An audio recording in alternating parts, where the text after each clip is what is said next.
There's not a lot of brands building for the everyday golfer, but there's this massive growth and vibrancy happening in everyday golf and everyday golf life and all these amateur leagues. So we said, why don't we partner up with these places and build for them and show up with all this value for them, events, balls, gear, stuff that is much more economical for them, and actually a brand that gives a shit about them and cares about them.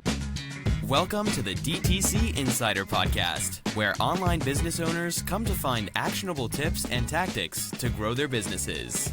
Now, here's your host, Brian Roisentul.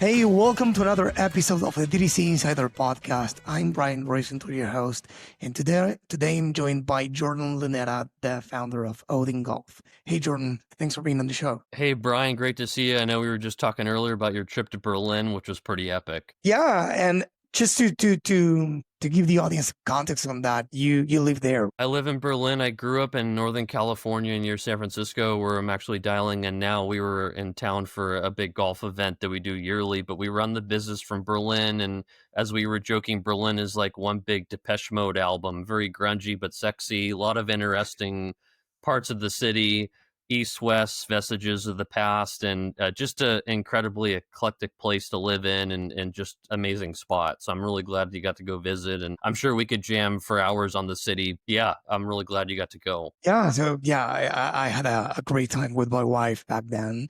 And, before talking about your background, why don't you start by telling the audience more about Odin Golf? What does the company do? Odin Golf is, we believe, the de facto golf brand for the everyday golfer. So we have an incredibly vibrant community called the Odin Social Club, where we do events and we collaborate with a lot of other leagues and brands and creators. And then we have our centerpiece products, which are golf balls and apparel. And we, the four of us who started Odin, have software backgrounds. We built and scaled software companies. So we almost view it as a platform for the everyday golfer where they can have a table spread of value that they get, whether it's the community events or the products, collaborating with other people and meeting new people in the community. So that's how we view Odin and how we really were intentional about building it from the beginning. Okay. And you said that you have a background, building tech companies, right? And scaling tech companies. So could you please talk about that a little bit? What kind of companies did you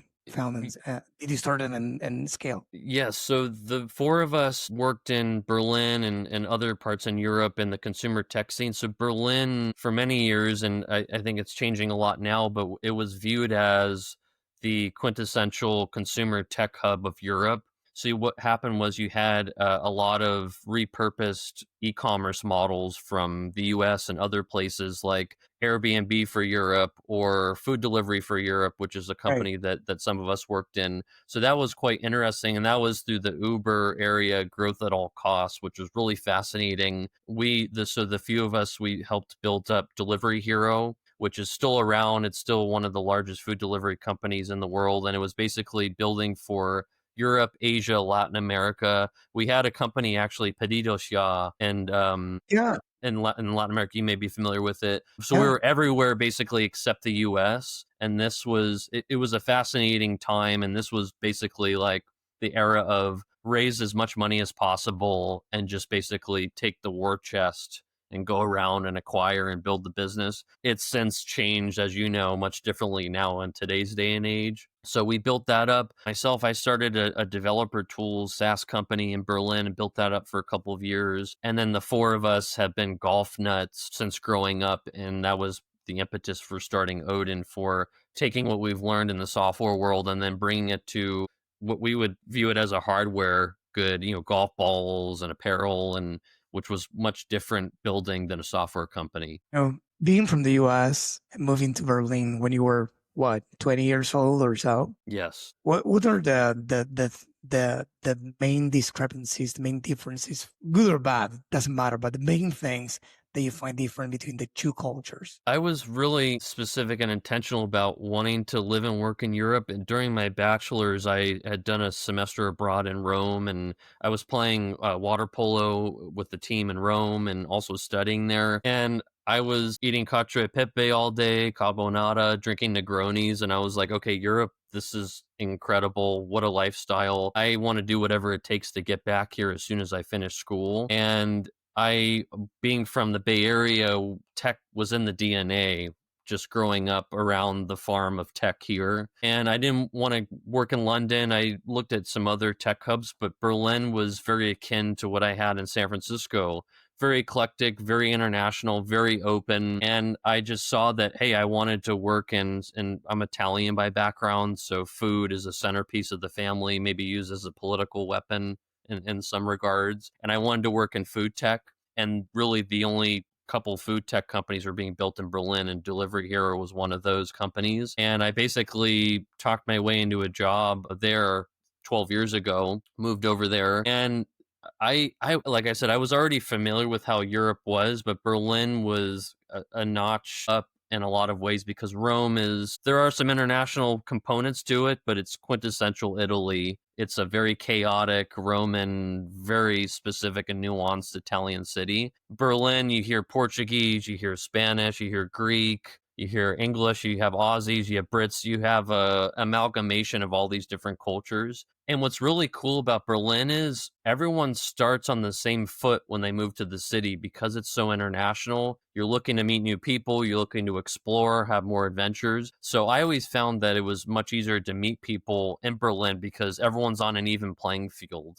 And as we were discussing earlier, the other amazing part of the city is you have art, you have music, you have the tech scene, you have blue collar workers, you have bankers. Everyone comes together in harmony in an incredible way without judgment. You don't have this, discrepancy of wealth or income or housing or that sort of thing. It all comes together in an incredible way, and that's part of what I like about Europe. And as we were talking about earlier, the work style is much different than the US. Europeans have a much better balance. They work incredibly hard, but there's a balance of like, hey, we're gonna work hard, but we're also gonna live with zest. And it's not to say that doesn't happen in the US, but the culture is much different. And the other thing too, which is incredible, is you're a couple hours away of this high concentration of all these different cultures, which is fascinating, especially when you're building a business over here, localizing a company or a brand in specific countries, whereas the US is, you may have local state differences, but it's one big massive ocean you're building for. Yeah, and correct me if I'm wrong, but many Americans don't ever leave the US other than Mexico, let's say, right? Yes. I have friends that still live here. They don't even have a passport. And I'm always trying to wrangle people together. Hey, you got to come visit. It's only 10 and a half hours over the pond. Get out and explore. And that was also part of why I wanted to move out to Europe and Berlin was California and the Bay Area. If I ever wanted to come back, it's always going to be there. It's always going to be a tech hub. It's always going to be a lot of vibrancy, an incredible place to live. But I felt like, early 20s, no family, no kids, no mortgage. I have the flexibility to do that. If you're not going to do it, you need to go explore. And I think also, like what you had done, doing those Europe trips and traveling and being international with your brand and your company, you have a much different lens on life and Yeah. just you're very intentional about working with different cultures, different people. I think it's also you have stronger business acumen because you're keeping more things in mind and you're much crisper on more things than having maybe a tunnel view of how things are looking on life. And I think just life in general, just get out and explore. You're going to be way more well-rounded and you're going to have a much more fruitful experience as a whole.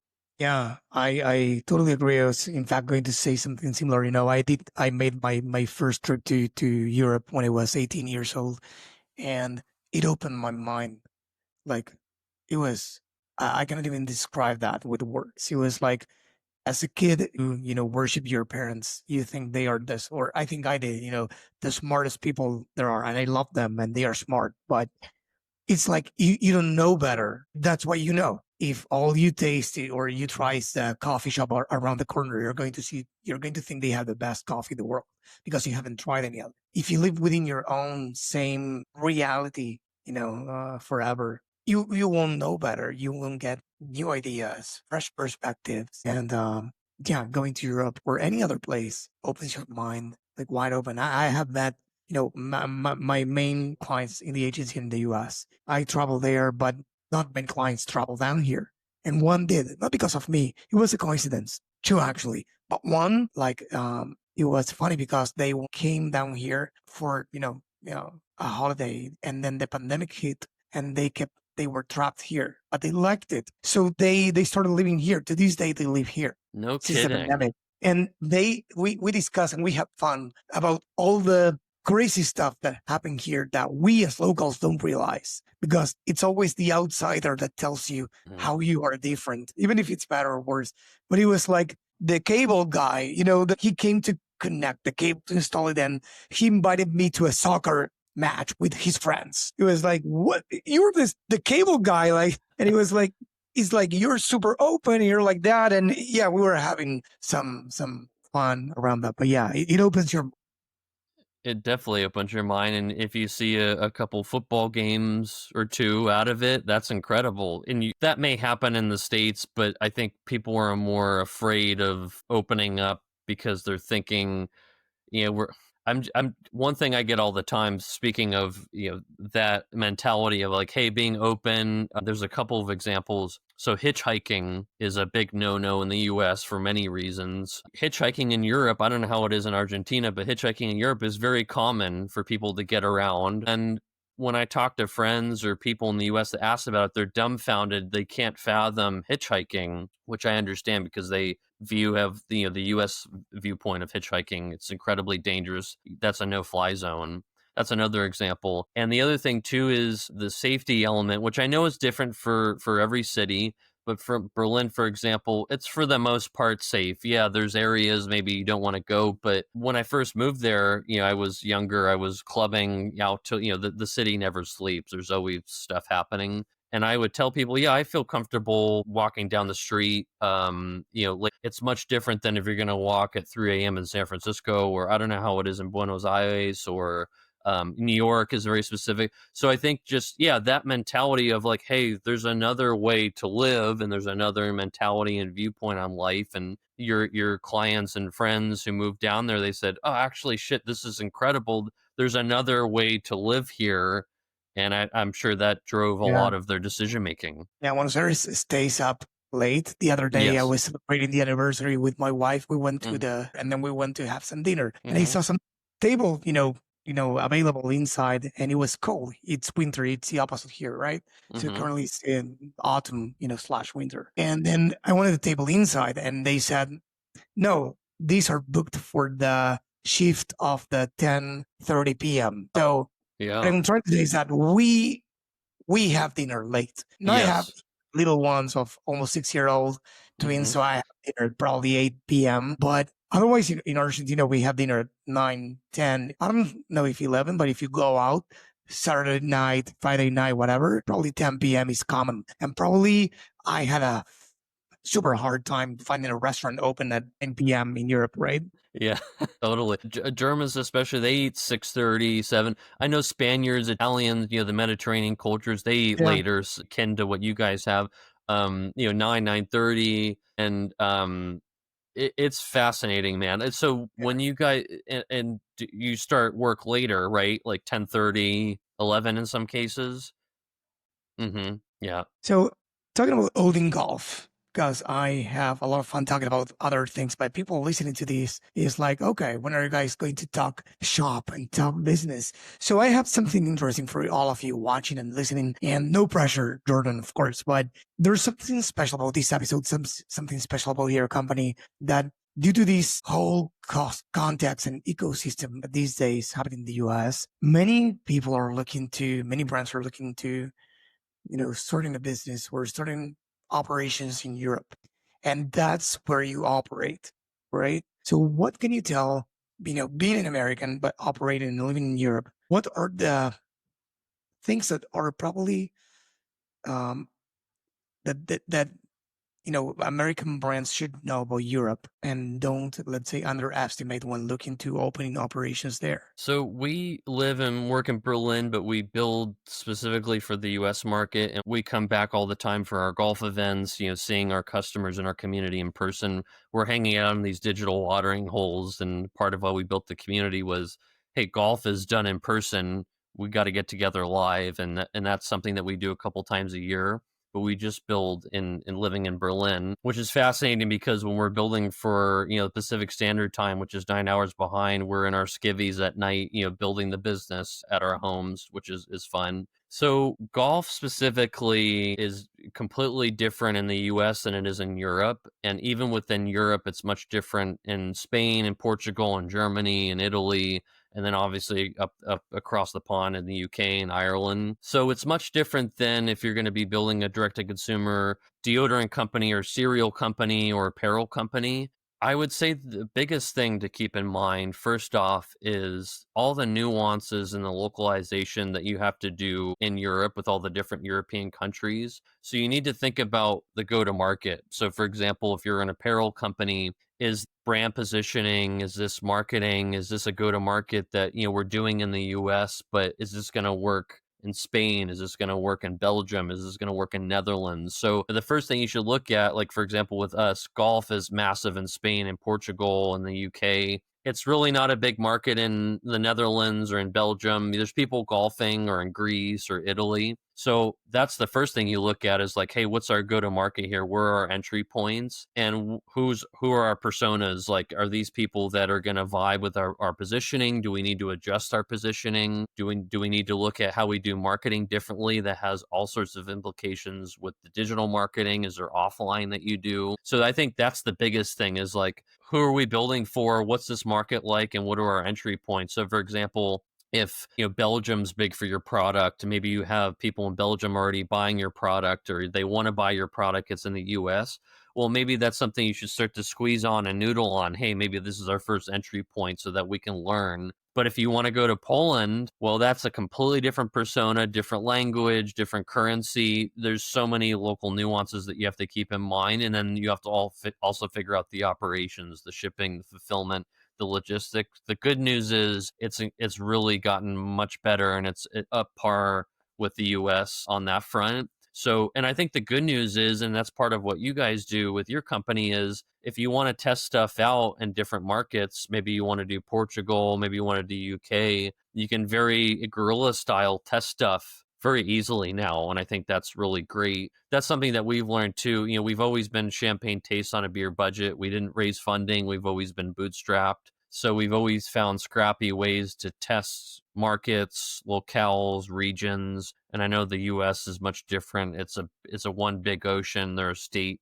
differences and region differences, especially with golf. But those are the things I think once you crack that, the other stuff can be figured out for sure. The languages, you mentioned languages because, of course, there are many countries, many languages. Do you think that many of them or many of the biggest, let's say, the biggest players or the biggest countries in Europe, do they speak English or do they accept English from a brand that is trying to enter in the market, or do they need to come with a local player or with a local lingo, let's say? I would say yes, they are hungry for really cool, innovative products because they're discovering this again on the digital watering holes, TikTok, Snap, Instagram, YouTube. Right. So they're on a similar playing field that someone in the States would be of like, this is really cool. I would wear that, or I see stuff in movies or TV shows, or I see stuff online. I want to vibe with this. Like these are my people. This is my brand. And as you know, it's not about just the product, but the brand. And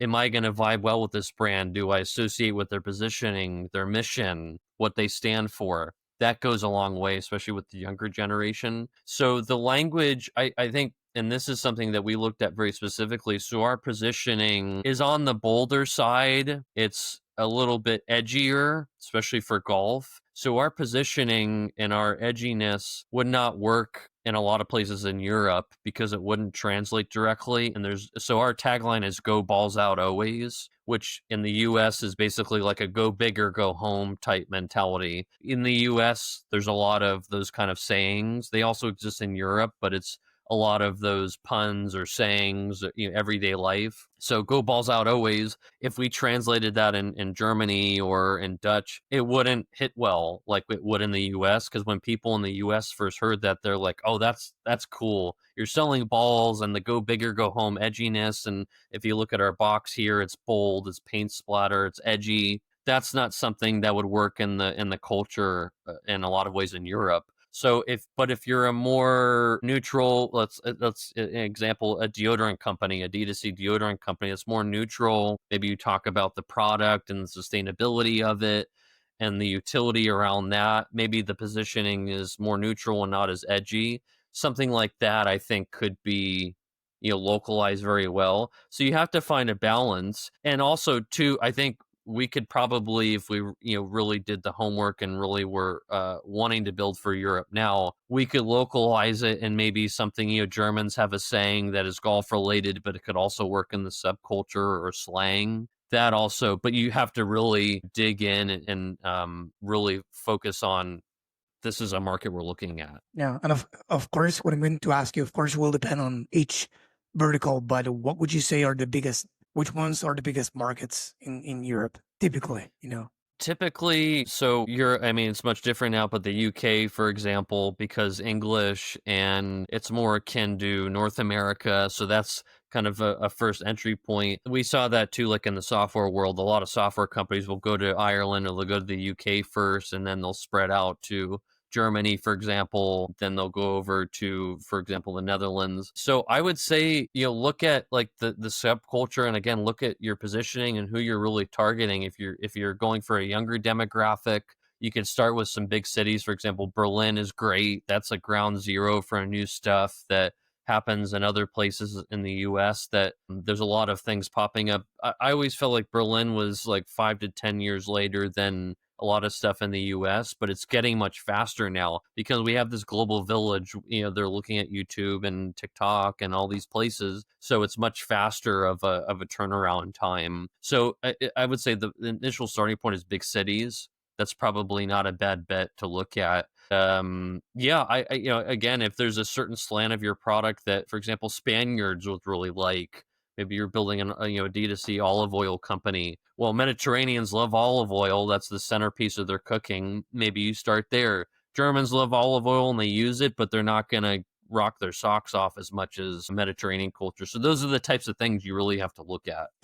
Yeah, you got to do your research, of course. Do the research, and it doesn't, again, cost a lot now. You could be sitting in Idaho and test this out online, different channels. And I know you guys do an incredible job with that and have clients that do that. And so I think testing it is very easily, and the tools are so good now. And the other thing too, and this is what we did, was partners, local partners. And that was the biggest unlock that we had in our business. Is these traditional golf brands, they're building for the pros. They're not building for the everyday golfer. The everyday golfer is just a cog in the marketing engine of all these companies. But we said 99% of the market is everyday golfers like us, the everyday people. There's not a lot of brands building for the everyday golfer, but there's this massive growth and vibrancy happening in everyday golf and everyday golf life and all these amateur leagues. So we said, why don't we partner up with these places and build for them and show up with all this value for them, events, balls, gear, stuff that is much more economical for them, and actually a brand that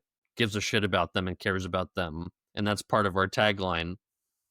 You're big on in-person events, right? Yes, we do. We're big on in-person events, and that was what we started with at the beginning of the company and the inception, to say we have these products that we want to build, but we were very intentional about, hey, we want to build this community of, not only it's an entry point for the products, but it's a way for us to embed ourselves and position ourselves as a brand, because golf is an incredibly social proof game. When you show up to a course, you're asking people, hey, what is that you're wearing? What are you playing? They see stuff online. They're looking for new things. And everyone's looking for an edge in golf, because golf people are very finicky and religious about the routine, what they wear, how they swing, all the mechanics. So they're looking for new cool stuff to get that edge. And we felt like because we're building for the everyday golfer, the different personas of everyday golfers, we have to meet where he or she's at the everyday golfer watering hole, which is in this case Muni courses, and where do they play and hang out. So that was something we were very intentional about. Now, I will say, because we never had a marketing budget, how we built that was very brick by brick, low budget, guerrilla style. And that was something that really was, I would say funky for us at the start because when you build software companies, when you release something, you get that instant scale or you get a semblance of nice scale when you release software. But when you deal with a physical product and you deal with real life events and going into the community, embedding in the community, that's a very brick by brick grassroots thing. And yes, there's a marketing budget component, but it's very, very specific. And it was something that we had to change coming from, a software world where you raise some dough, you have some scale, you go out and acquire people quickly. And there isn't a component of that, as you know, with D2C companies, but that was something that has worked out incredibly well several years later. Yeah, I think especially more if you're bootstrapped, you always gotta build brick by brick. I think it's easy. I don't know any other way, right? But there are two options there that I know of or I can think of right now. And you chose the right one for sure, based on what I think, right? The first one is to create a product, create the storefront, let's say the website, whatever, and wait for sales or do ads only or whatever, right? The second one is going beyond the storefront. And it's what we've been preaching for years on this pod, on the newsletter, everywhere on social. And I have interviewed many cool brands, many big brands, and they say the same thing. They have all the same elements in common. And one of the key elements is they go beyond the storefront. They get involved with their community because they care. They are truly building for them and they are creating an experience, right? Before recording this episode, I interviewed Black Rifle Coffee. It's a publicly traded company, 400 million in annual revenue. They said the biggest lever is community. They are founded by veterans and they support veterans and they are all about that, the American spirit. And it's the key element. And they say, we are an entertainment company that sells coffee. We think ourselves in that. And they have over 1.9 million followers on Instagram, over 1.4 subscribers on YouTube. So they are a content company. And the same pattern repeats across, Born Primitive, same thing, veterans, apparel company, same thing, BattleBox. BattleBox is survivor gear. They have over 1 million subscribers on YouTube, millions of followers. So they have a TV show on Netflix, content, but most of it, community first. They do even a reality show. So that's why I say that different scale, but you're track brick by brick, but interacting in real life with your community and building a community, which is what you are doing, goes a long way. Yes, totally. And I think that's an incredible case and incredible company that what this could look like, what a North Star could look like if you start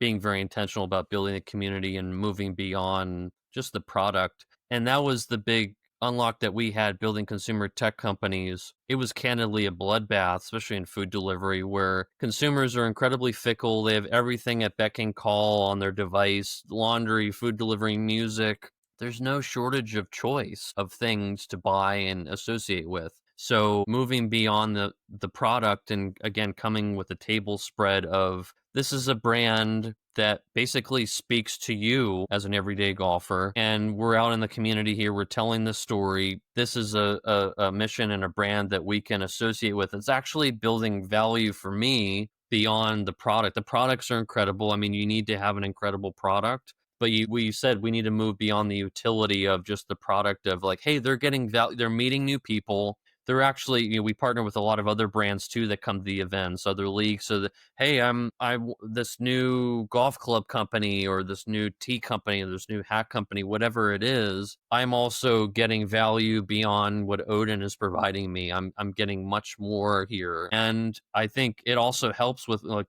the Black Rifle example of telling the story and the positioning, actually living and breathing that beyond an Instagram ad or a Facebook ad. And those are just one pieces of it, but you need to have the A to Z for your, who you're actually building for. And that's, what we're getting up in the morning and doing. We're building for whoever your persona is and your target market. So that's going to just get harder and harder. I know direct to consumer is incredibly hard in so many ways. You need to zig while others are zagging a little bit. And again, you don't need to have a Netflix show from day one. Maybe you get there, but just maybe you do start with a local meetup. But again, if you, to use the deodorant example, maybe you build a component around beauty products and deodorant, and or you're doing an olive oil company and you bring people to a potluck and you use the olive oil. There's no Right. shortage of ideas. Just think about and the other thing too, we were scratching our own itch with this company, Golf Nuts, spending a ton of money with these brands that we didn't vibe well, that didn't speak to us. And we said, look, we want to build something for us as everyday golfers. So I think if you just start with like the brass tacks, like bigger picture in mind, get out of the ads and all the digital acquisition you're doing, or all these sort of things, like out of the day to day, like what's the so what here? Because you need to take inventory, because we're always just building in the trenches. We try and do this, like just take like an inventory check and just like, what's the so what here? What are we doing? And, you need to bob and weave here. And again, we never had cheddar to play with. It was just, we had to just be scrappy with it. So I think it's what you're talking to of there's no better time to start now, but don't feel like you need to boil the ocean and have a massive media presence. Just like get started with a couple people. And what about the expenses of running an event? If you're bootstrapped, again, from my point of view, it's the right strategy to interact with these customers in real life and host events. But on the flip side, there is an expense to do that. So how do you deal with that? We never viewed them as money-making endeavors because we don't do them weekly or monthly. We do them quarterly, and they're very special, and it's something for people to look forward to. So we basically viewed them as just like a break-even operation. So we sell tickets essentially. So there's golf, and then there's food, there's drinks if you want to have beers or cocktails. There's goodies. So there's balls. We do limited edition. There's a towel behind me. We did a limited edition towel for an event. So we build it into the ticket price. But again, we like to call it pampering people. They show up to the course, they get an experience that they don't get elsewhere. They get some good limited edition goodies, they get fed, they break, we have pops, we play music, all these stuff. And it's built into the ticket price so that it's really for us to engage with the community. It's, yes, maybe there's an acquisition component to it, and maybe some people are playing the Odin products, but we're not shoving the product down people's throats. It's like, hey, we're getting the band together here. We're hanging out online.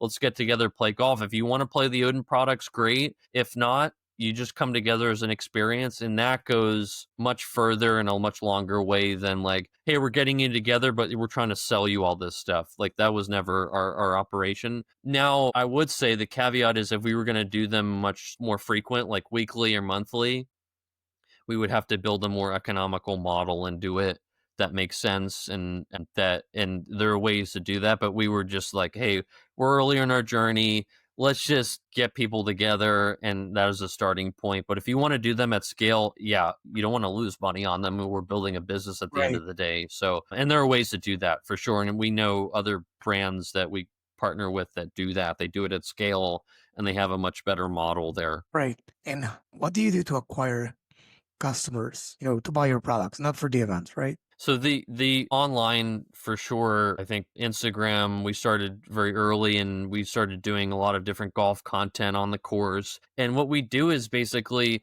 we'd message people who are much larger than us, other brands, other creators, and say, look, we love what you're doing. This is our positioning. This is what we stand for. We don't have a lot of money, but why don't we get together and go play, film some content? You can try the product out. We'd send some product out to people, which we could talk about that works well and it doesn't work well. We've had a lot of scenarios where sending product out to creators didn't work well. But it was basically like just talking to them like everyday golfers, because we're all in the same boat. We didn't start high at the professionals. We just start with people who are like us and building very similarly, have a very similar viewpoint on the game and on life and on everyday golf experiences. So we started there, and that was incredible for us. Again, very slow, but very concrete, very meticulous and very, very good. And that was how the word spread, like, hey, I saw this on this page, or I love what you guys are doing. How can I try the product out? And, we'd point them to the site. We were doing Amazon for a while. The other thing too that we did, because we were very intentional about meeting the everyday golfer where they're at their playing, and golf being a very social proof game, we sold into golf courses, so golf pro shops. So we felt like when everyday golfers show up to a pro shop and they see our brand, they instantly say, oh, this must be a good brand because it's here, because it's right next to all these other brands who have been in the game Right. for almost 100 years. So now I will say that's also very difficult because you have to give up margins. Retail is very hard, as you know, and golf courses are also running businesses, and they have different ways of how they buy products. And the other thing, which was really hard, was all of these big brands were entrenched with courses. They had accounts that they would just reload on product. So we really had to convince golf courses of like, hey, this is our brand. This is what we stand for. Here are our products, our balls that have been vetted by all the top notoriety golf governing bodies, all these big golf reviewers. So we had to do that too. We were very intentional about that, of like, these are great products. People love them. All these big review sites and all these big reviewers like them. And then they started to talk with us. But before that, we didn't have a chance in hell of partnering and selling to them. Makes sense. And what do you do to retain customers? I think you do subscriptions, right? So the other thing too we did was, which was a really fascinating journey, was when the whole Web3 NFT thing was hot and big, we did special Odin NFTs, and we did these really cool Odin characters. They're still on OpenSea, you can look them up. So we basically, the original vision we had was, we want to give an experience in a company and a brand to everyday golfers, the same thing that professional players get from traditional brands, and the professional players get paid by these old incumbent brands. So we said, like, we want everyday golfers to get paid to play golf. That was actually something that we wanted to do from the beginning. We didn't know what that looked like, but we were like, we'd love to give the same thing to the professionals to you as the everyday golfer. Well, when the Web3 NFT thing came out, we said, actually, maybe this is a cool, innovative way to have money and value flowing back to the community. So we did the NFTs. We built a lot of utility around that. And what we did was basically say, how do we want to have money flowing to courses, to players, and to other places in the community? So we did that as the first entry point, learned a lot, and felt like that actually maybe wasn't the best delivery of it, but people really liked the experience. Phase 2 of that was we launched our Get Paid to Play Golf campaign. And what we did was, actually, when people bought a dozen golf balls with us, we gave them 20% cash back to you as a purchaser. So we were actually Venmoing and PayPaling people money back, like $7, for example, our X1 ball here, $7 back to their Venmo or PayPal, so that they could spend on golf stuff, they could spend it at courses, they could buy food at the course, they could spend it on lessons. And basically said, like, look, if you're going to associate with us as a brand, we want to pay you. We want to give money back to you as an everyday golfer. You can go to 100 different brands, but if you associate with us as a brand, we're actually going to pay you. And this was one part of that vision that we had of Get Paid to Play Golf. That worked incredibly well. People loved it. But what we realized in talking with the customers, they said, we love having the money to spend on beers and food and stuff at the course and on golf stuff, because golf is incredibly expensive. But we need balls. Everyday golfers lose a lot of balls. We call them donating balls on the course, which is great for us because it's great marketing material. And we said, okay, if we want to have you reload without the price guilt, the customer said, we'd actually want to have that money on balls. Like, we need them anyway. Like, give us the money back for Odin products. Maybe you want to buy a shirt or a hat, to have something new. So we turned that into Odin cashback, which is basically getting cash back, but you spend on Odin store credit. And people really love that because, again, they need balls, they need gear, they love refreshing. I'm going to spend anyway, so I want to have that money back. So people really, really love that. So that's the 3.0 of the Get Paid to Play Golf. That's what the current manifestation is. And then we also have a subscription. If people want to set it and forget it, reload, I need a couple dozen every month. I don't have to worry about it. It just shows up.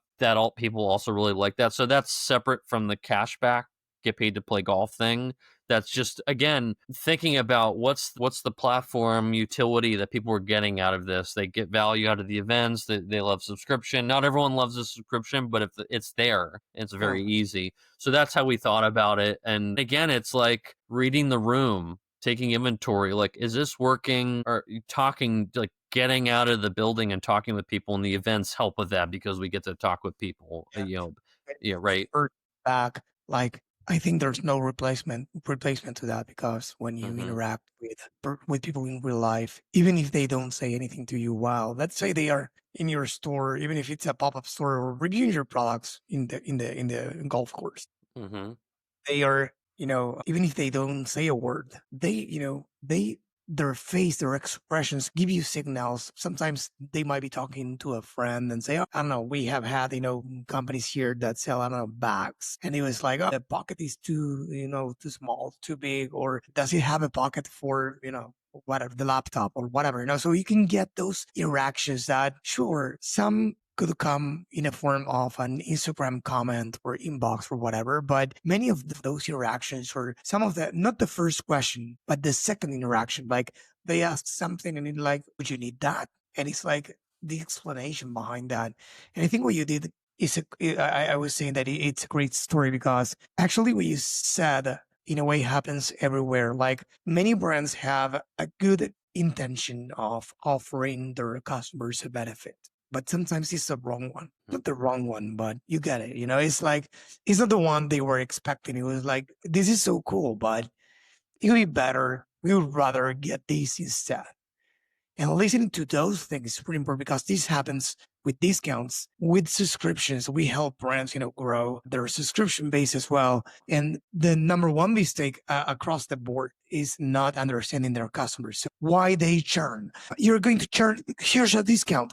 I'm not churning because of the discount. I have enough coffee. I don't know. I have enough. Mm-hmm. I don't want that. Or I'm tired of drinking the same thing. So maybe I needed another option. Maybe I needed you to provide me with samples, or the option to pause, or whatever. So sometimes the solution or the incentive is not what you think it is as a brand. Mm-hmm. Yes. And to be clear, we never got it right out of the gate. We had 99% of building a business isn't glamorous. So all these things we really had to get hit in the face and learn about, but without getting hit in the face and getting some arrows on our backs, we wouldn't have been able to manifest in the 1.0, the 2.0, the 3.0. And I think there's so many different ways to just get a dialogue going.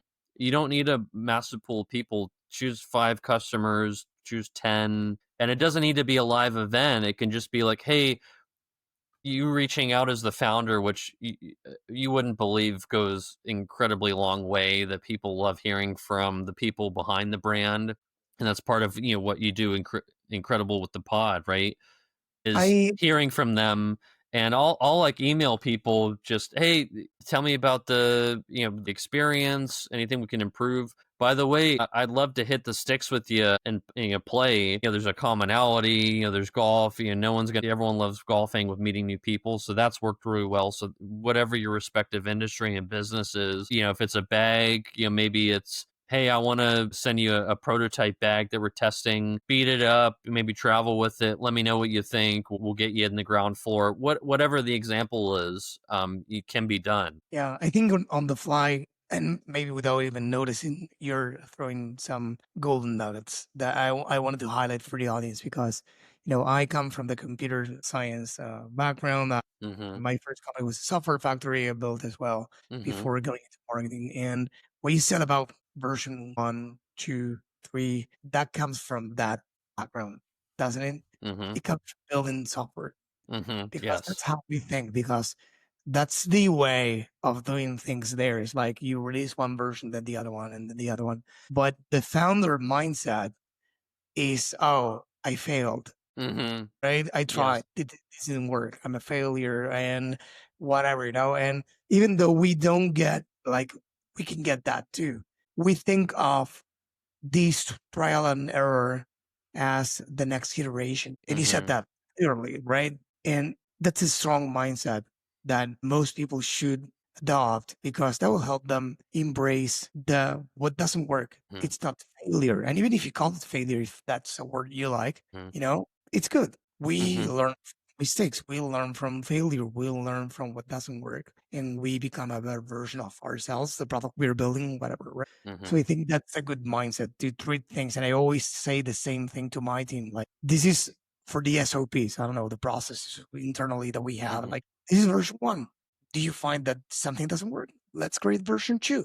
But it's not that the process was bad or something like that. It's the next iteration. It's natural. Totally. And if you're building for a specific community or customer base, the ground floor testing, not everyone's going to want to be a beta tester or an alpha tester or just want to be involved. But that's also how to turn it around, how you can create a rabid enthusiast. Again, start with 5 or 10, and then you can really get the candid feedback and say, look, we're going to get some arrows on our back. That's okay. You need to just reach out to people and get a dialogue going, keep the line open. And I know it's easy to do, hey, call this number, this email. Most people won't reach out, and if they don't have a good experience, they'll just leave. And that's Yeah. just the consumer game. They're not going to tell you this isn't a B2B, Fortune 500 client, you're building, a software company for.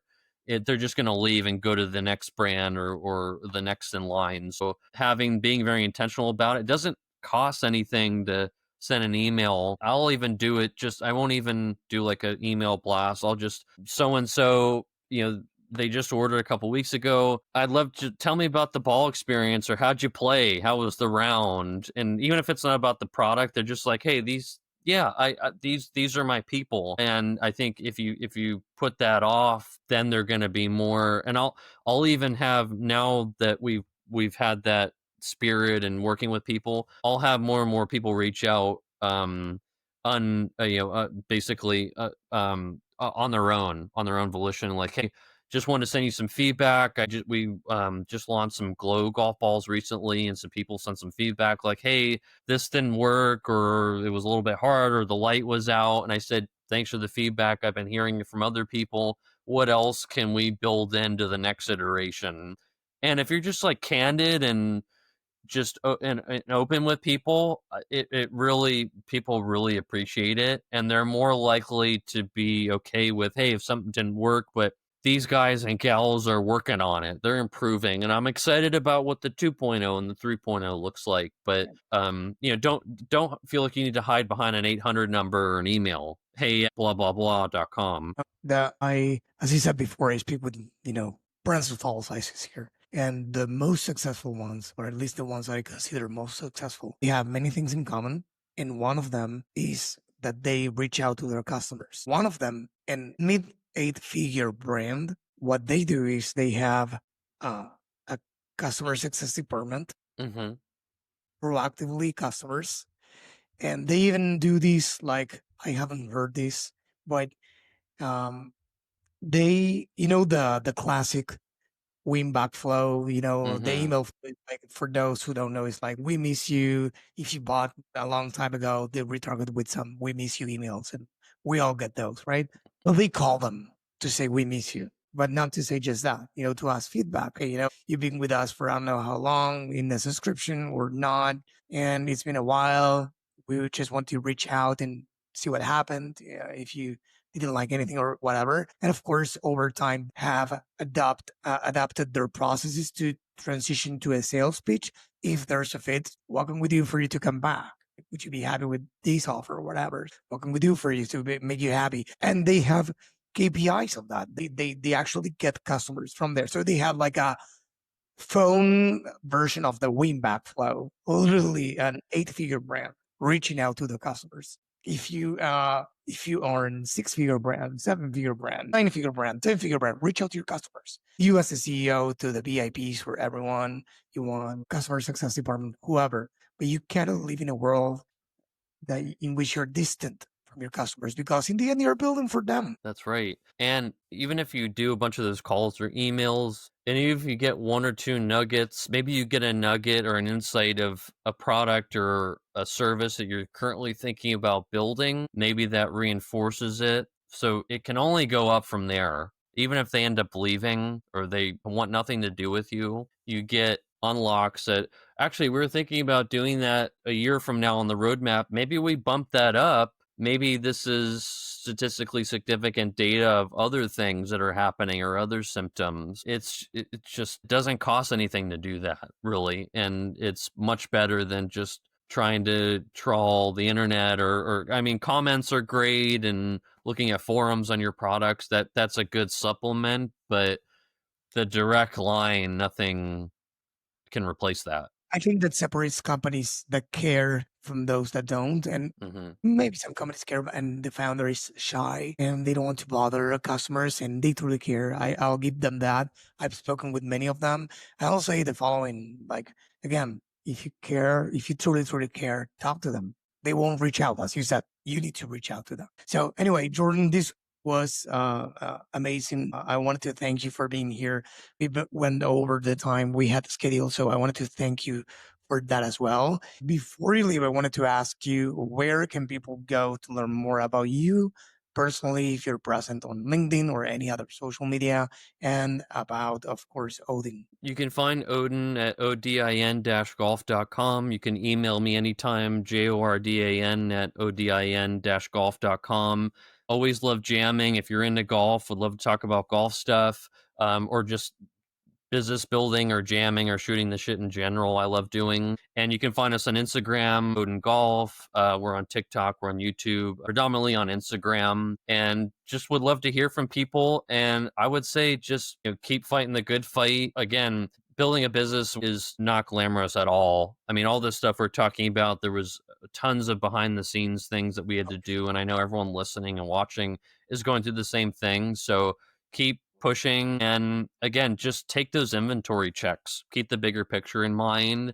And if you're building for the long haul, I mean, businesses 8 to 10 plus years, they take a long time. Find your people, find the community that, and that's the other thing too, to one on that flame that we have building when we talk with people and we keep that line open and get feedback from people, that keeps us going amongst many other things. It's not anything else. It's just like, hey, we're talking with the people we're building for. There's nothing more fulfilling than like building something, getting the feedback, and more fruitful as an experience. So do it even for yourselves. Just like you'll get re-energized in more ways than you would know and expect. So we'll leave you with that. And Brian, thank you again for all that you and Flo do for the community and all the incredible work. I'd love to set up another time to jam on Berlin and Europe. We could probably talk for a couple hours, but appreciate you guys and thank you for everything that you do. Yeah, thank you, Jordan. This episode was brought to you by BSR Digital. We help DTC brands grow through paid ads and email marketing campaigns. If you'd like us to help your business grow, head on over to bsrdigital.com and schedule a call with us.